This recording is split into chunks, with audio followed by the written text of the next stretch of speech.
What's going on, all you beautiful people? This is Manufactured Opinion here with a giant Minotaur head, and we are back at the final boss of Dragon's Dogma Dark Arisen.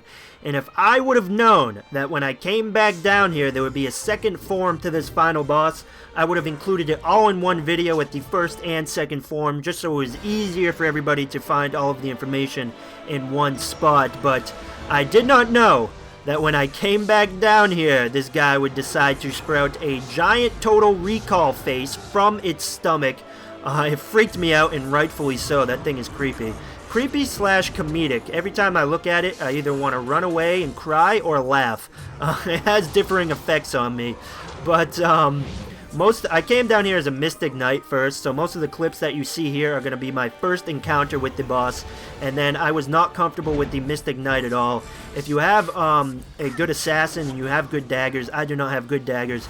Casting invisibility and running up to the the face stomach seem to work a little bit better in terms of the time between when he knocks you off of him, whether it be lighting himself on fire or using lightning. Casting invisibility seem to help a little bit. So if you have a good assassin, if you have good daggers, like I said, it seems to help a little bit. But other than that, your tactics aren't going to change that much from the first form. I highly recommend that you bring at least 20 Wake Stones. I'm level 131 in this fight, so that may change depending on whether you're a higher or a lower level. But I would use all of your curatives in the first form boss fight and save all of your Wake Stones, as many Wake Stones as possible for the second form. You're going to need them, and you won't need the curatives as much because obviously, as you know, when you use a Wake Stone, you come back with full health and full stamina. So you're gonna die a few times during this fight. You might as well just let it happen and just bring an extra amount of Wake Stones. Now, the reason why I say the tactics don't change that much is because beside of the arm attacks and some of the differing magic attacks, you're literally fighting the same boss just with a shitload more health. The only thing that you're going to be doing differently is going for the giant face stomach instead of the top of the head. And just do the same things. You're going to want to be telling your pawns to go at all times. You're going to want to be focusing all of your damage on that single point as many times as you possibly can. Make sure that you're reviving your pawns, using them as meat shields. And then when you get the health to a certain point, it's going to be using the same magic attacks. It's going to be spamming Meteor, it's going to be spamming Earthquakes, it's going to be spamming Lightning, it's going to be spamming Poison. You're going to have a very difficult time climbing on top of it. That's the reason why I recommended the Wake Stones, because it will get frustrating and you will be dying, but just make sure to focus as much of your damage output on that Total Recall babyface. So just like his first form, this boss loves spamming his magic attacks, but he also has the same weakness, and that is when he uses the attack to open up a rift in the ground, sucking you and all of your pawns into it, killing you, and permanently deleting your pawns from the battlefield. Permanently destroying them. Poor meat shields. But essentially what you're going to want to do is, if you're lucky enough to be on him when he's doing that attack, keep attacking him, keep attacking his belly. He leaves himself open. He can't do anything to you while he's in that state. And if you do enough damage, you'll stagger him, and then he'll curl into a ball. Actually, he'll still curl into a ball, even if you're not able to stagger him when he's doing the open up the rift attack. If you're able to do enough damage to him while he's curled up into that purple ball, it looks like there's a ball of energy around him. If you do enough damage to him in that state, you'll stagger him. He'll go onto his knees, and you'll see that coming up here in a second.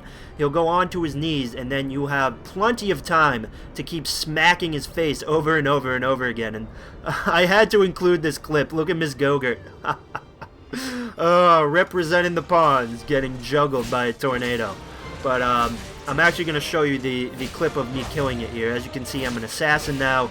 I had to go all the way back to the beginning of Bitter Black Isle to change my vocation, because Mystic Knight just wasn't working out, and then I had to run all the way back. I came with 25 Wake Stones, about 30 Potent Green Wars, and 30 Large Mushrooms. And honestly, if you're looking to fight this boss, I highly suggest that you run through everything up to this point. Avoid all enemies, because you want to save as many curatives and as many Wake Stones as possible. You can always go farm those enemies at a later point. And as you can see here, he loves, when you get him like maybe with 5 dots of health left, he will spam lightning, he will spam meteor, and every time you try to grab him, he will light himself on fire and blow you up off of him. That's why we have the 25 wake stones, because you will die multiple times, no matter what difficulty you're playing on. Easy, normal, hard. It took me roughly 45 minutes to kill him at level 131, I believe. Level 131 on normal mode. It did take a long time. Part of the reason why I didn't record the whole fight, because you're looking at, I don't even know, 7 gigs, 8 gigs of memory when you do that. But it was an enjoyable fight, no matter how frustrating it was. The biggest tip I can give you is just like the first form. As soon as he curls up into that ball, you have to signal your pawns to fight, go, attack. If they're still alive, if they got sucked into the rift, you're shit out of luck. And you actually saw that at the end of this fight, I was by myself because all of my pawns got permanently destroyed, permanently eliminated meat shields, which is a shame. But always attack it when it's curled up into that ball. Don't be afraid that it's going to do something to you. I don't know. The first time I fought the first form, I was afraid it was going to blow up and explode on me or something. But that is when it's in its weakened state. You need to do as much damage as possible when it's in that state so you can stagger it and go on its knees, just like you saw a couple minutes ago. And I'm leaving this part in because I noticed that the chests after the boss fight can give you some pretty crappy loot. And you'll see that coming up here. I think I get a couple perfect rift crystals and moonstone gem, which isn't crappy, but and one other thing, I forget what it was. I think it was like bitter black novelty item level 3, which is pretty crappy. So what you're gonna want to do is another thing to add to your inventory when you're coming down here is the God's Bane sword, because you can manipulate these chests to give you some level 3 weapon / armor bitter black cursed items, and that's what we're looking for. If you can get a combination of maybe a moonbeam gem and level 3 bitter black cursed items, that would be a perfect combination. As you see here, that's gonna I'm gonna show you that right now. Now, in terms of the random number generator for these bitter black cursed items, your item is decided.